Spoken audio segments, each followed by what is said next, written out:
Bonjour et bienvenue dans ce nouvel épisode spécial.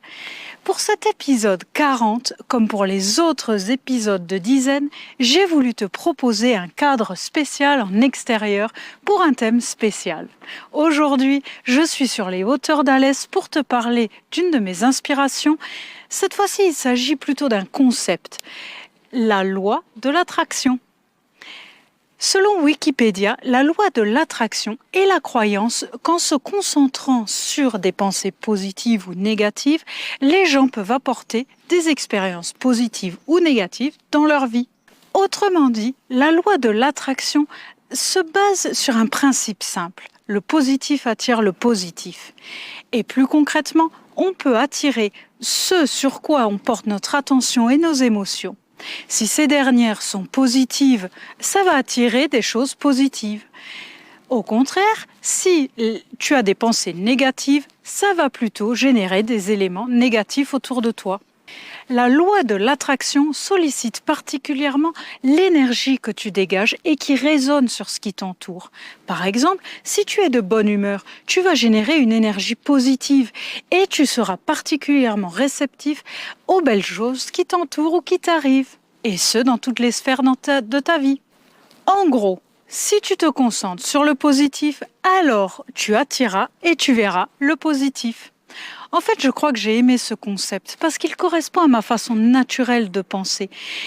J'ai mis des mots sur ce que je ressentais, ce que je pressentais. Mais je trouve qu'il a toutefois ses limites, comme n'importe quelle philosophie théorique, une fois confrontée à la réalité. C'est pas parce que tu as très envie de devenir millionnaire que tu vas l'être du jour au lendemain. Toutefois, j'ai eu envie de partager ce sujet avec toi parce que je trouve que la loi de l'attraction a une histoire intéressante et est diffusée par des personnes inspirantes à travers le monde dont je vais te parler un peu, en mettant l'accent sur Joe Dispenza, un Américain par qui j'ai découvert ce concept.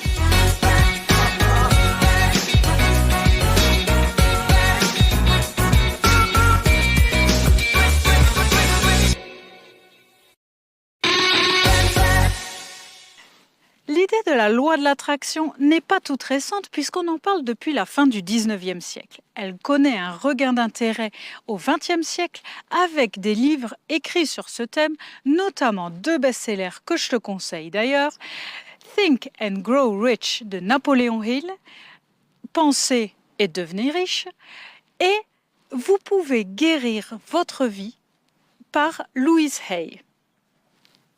Dans le premier, l'auteur interviewe plusieurs milliardaires pour essayer de percer leurs secrets de réussite.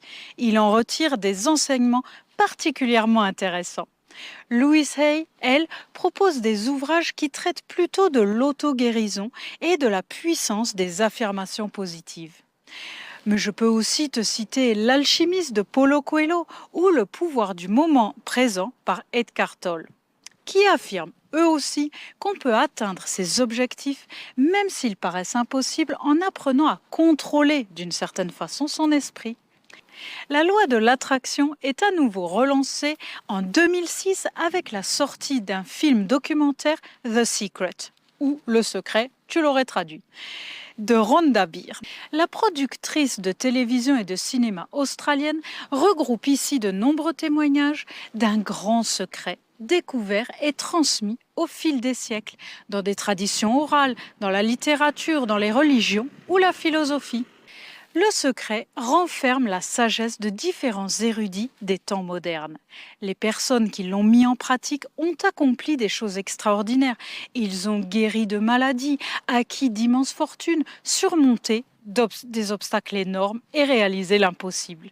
En utilisant le secret, tu peux accéder à ton pouvoir caché, inexploré, inexploité, qui sommeille en toi. Pour ma part, j'ai découvert la loi de l'attraction en tant que telle avec Joe Dispenza. C'est un Américain, auteur de best-sellers sur le développement personnel, conférencier international et un chercheur. Pour la faire courte, sa vie a changé de trajectoire quand il a eu un grave accident percuté par une voiture à 23 ans.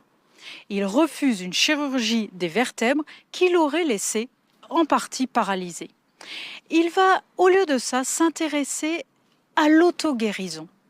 Il focalise son attention sur le résultat qu'il va atteindre, c'est-à-dire la reconstruction de sa colonne vertébrale, et bloque toutes les autres pensées. Il arrive à se remettre sur pied en quelques semaines, quelques mois. À la suite de cette expérience déterminante, il décide de transmettre ses connaissances au plus grand nombre, ainsi d'effectuer des recherches scientifiques sur le sujet. Il organise aujourd'hui des conférences, des retraites spirituelles et a écrit plusieurs livres comme Rompre avec soi-même, Se créer, recréer à nouveau, Le placebo c'est vous ou encore Faites évoluer votre cerveau. Si je devais résumer en une phrase son fil rouge, c'est en fait le recablage de notre cerveau et le reconditionnement de notre corps pour opérer des changements durables dans notre vie. Si j'ai creusé un peu plus ses enseignements, c'est que j'aime aussi son style facile, enthousiaste, encourageant et altruiste. Un des enseignements de Joe Dispenza que je retiens est que les habitudes font qui on est. En effet, si tu passes ta journée à te critiquer, quoi que tu fasses, à te dire que tu es nul, il y a peu de chances que tu réussisses à développer de la confiance en toi, à atteindre tes objectifs, même si tu as eu le discernement de t'en fixer.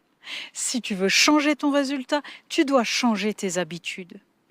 Tu as le résultat que tu as aujourd'hui parce que tu fais ce que tu fais aujourd'hui. Tu peux devenir quelqu'un de différent, mais il va falloir que tu agisses différemment. Il explique que changer une habitude ou une pensée, c'est le même processus pour se désintoxiquer d'une drogue ou de se désensibiliser. On habitue peu à peu son esprit, son corps à une nouvelle façon de faire ou de penser. En faisant cela, on change l'énergie qui nous guide et qui nous anime. On change le message qu'on envoie au cerveau et autour de nous. Un autre enseignement de Joe Dispenza que je garde au quotidien.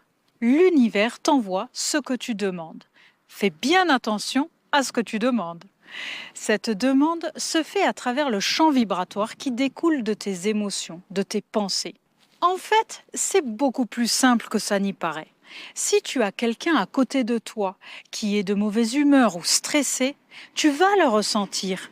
Tu vas ressentir son champ vibratoire négatif, de son émotion négative. Pour en revenir à l'histoire de l'univers, tu peux demander ce que tu veux et tu l'obtiendras si tu cumules la force de la pensée, la vibration intense de l'émotion et la gratitude que tu ressens pour tout ce que tu as déjà. Pour ce faire, il préconise le travail des pensées en posant une intention consciente que tu choisis en fonction du résultat que tu veux obtenir.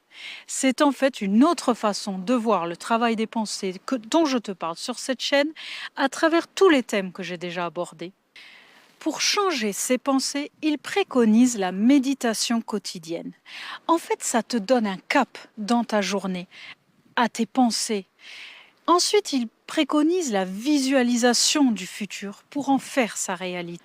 Ce que je trouve particulièrement intéressant avec Joe Dispenza, c'est qu'il se donne les moyens également de faire des recherches scientifiques pour faire avancer les connaissances sur la neurologie, sur le fonctionnement du cerveau, sur l'impact des pensées sur nos cellules. Il aime également remettre l'humain à sa place, petit par sa taille, mais grand par ses capacités hors normes. Je retiens notamment son explication édifiante sur l'impact du stress. Il explique que celui-ci, s'il est ressenti de façon trop forte et trop souvent, il peut impacter notre épigénétique, c'est-à-dire les mécanismes qui vont venir modifier de façon réversible, qui vont adapter l'expression des gènes sans en changer l'ADN. Le stress peut avoir 3 formes, le stress physique, chimique ou émotionnel. Et chacun d'entre eux développe 1400 réactions chimiques à l'intérieur de notre corps, en produisant 30 hormones et neurotransmetteurs. Autrement dit, quand le stress déclenche cette cascade chimique, notre esprit influence notre corps à travers le système nerveux et va influencer notre expérience. En prenant conscience que nous influençons notre expérience, on reprend notre pouvoir qui est bien plus grand que ce qu'on avait imaginé. Tu n'es pas d'accord? Depuis que le concept de la loi de l'attraction a retrouvé une exposition importante au grand public avec les réseaux sociaux ou YouTube, elle est présentée comme une méthode miracle. Mais si on y regarde de plus près, ça revient à dire que tu es le maître de tes pensées et que ces dernières déterminent tes émotions puis ta réalité. En fait, il s'agit simplement d'un travail des pensées comme celui dont je te parle dans de nombreux autres épisodes sur cette chaîne. Être en conscience de ses pensées, les gérer, les choisir, est une compétence, non pas un miracle qui tombe du ciel. Et comme d'autres compétences, tu peux les acquérir, ça peut s'apprendre si tu en as envie. Ça peut aller vite ou prendre du temps selon l'énergie que tu y mets et selon si cette pensée est diamétralement opposée ou pas à celle que tu as aujourd'hui. Je suis d'accord avec l'affirmation que tu es ce que tu penses, que tu vibres ce que tu penses et que ça influence ton expérience de la vie. Je veux faire un petit détour par ton cerveau sur 2 points pour t'expliquer un peu plus tout ça. Les habitudes sont les résultats des pensées qu'on a tellement souvent qu'elles deviennent automatiques. Pour que le cerveau, qui est énergivore, puisse économiser son énergie. Toutes les nouveautés consomment beaucoup d'énergie pour analyser, chercher des solutions, etc. Et c'est pour ça que le cerveau adore les habitudes. Et c'est pour ça aussi qu'il n'aime pas le changement. Il utilise aussi le biais de confirmation en cherchant l'évidence de ce qu'il pense déjà. Ça le rassure. En fait, le fonctionnement de ton cerveau est un peu comme celui d'un petit enfant. Il a besoin de repères, de répétitions et il ne comprend pas la négation. D'où l'intérêt d'être en conscience de ses pensées, de les travailler pour les choisir et de parler de façon positive. En fait, de ne pas laisser son cerveau sans surveillance. Comme le dit si bien le nom lui-même de la loi de l'attraction, tu attires à toi ce que tu penses, ce que tu ressens, ce que tu vibres. Si tu te dis tous les matins « je ne veux pas tomber malade », il y a de bonnes chances que tu finisses par tomber malade. Et tu vas diriger tes pensées vers la maladie, vers le fait que tu tombes souvent malade, vers le fait que tu as une immunité un peu faiblarde. Si au contraire tu changes ta pensée de départ pour je suis en bonne santé, ton cerveau va t'envoyer toutes les preuves que c'est vrai. Et même si tu tombes malade, il y a de bonnes chances que tu minimises cette maladie passagère et que tu t'en remettes plus rapidement. Selon ta pensée de départ, ton résultat n'est pas le même. C'est là l'intérêt de la pensée positive. Pas du tout au sens je vais bien, tout va bien dans le meilleur des mondes, mais plutôt de câbler mon cerveau pour avoir des pensées positives et influencer mon expérience de la vie de la façon dont j'ai envie. En ce sens, la loi de l'attraction me semble vraie et fondée. Par contre, je ne suis pas certaine qu'elle soit réellement un miracle. Il ne suffit pas de demander pour obtenir. Il faut demander, certes, mais cette demande, en fait, est un début, le début d'un processus de changement de son état d'esprit, de ses attitudes, de ses actions, ce qui aura pour conséquence un résultat différent dans le résultat final. La demande est un cap que tu te donnes, un objectif à accomplir. Bien mieux qu'un miracle, la loi de l'attraction est un outil puissant pour découvrir en nous toutes nos potentialités. Si tu avais une seule demande à formuler, qu'est-ce que ce serait? Ça te donne une petite idée de l'objectif que tu as envie d'atteindre. C'est une façon de se concentrer, d'orienter notre esprit et notre énergie sur ce qu'on veut vraiment. C'est un moyen de se surpasser pour utiliser toutes les forces qu'on a en nous et dont on n'a pas toujours conscience. Un miracle ne dépend pas de soi. La loi de l'attraction, elle, t'aide à te connecter à ta véritable force intérieure. Et effectivement, partant de là, tu peux accomplir de grandes choses. peut-être même plus grande que ce que tu peux imaginer aujourd'hui. Si cet épisode t'a plu, tu peux liker sous la vidéo ou me laisser un petit commentaire. N'oublie pas de t'abonner pour ne rater aucun épisode. Un merci tout spécial à Chris qui m'a aidé encore une fois à enregistrer cet épisode en extérieur. Je te dis au revoir et à la semaine prochaine. Retour au cadre habituel dans le cabinet. Ciao!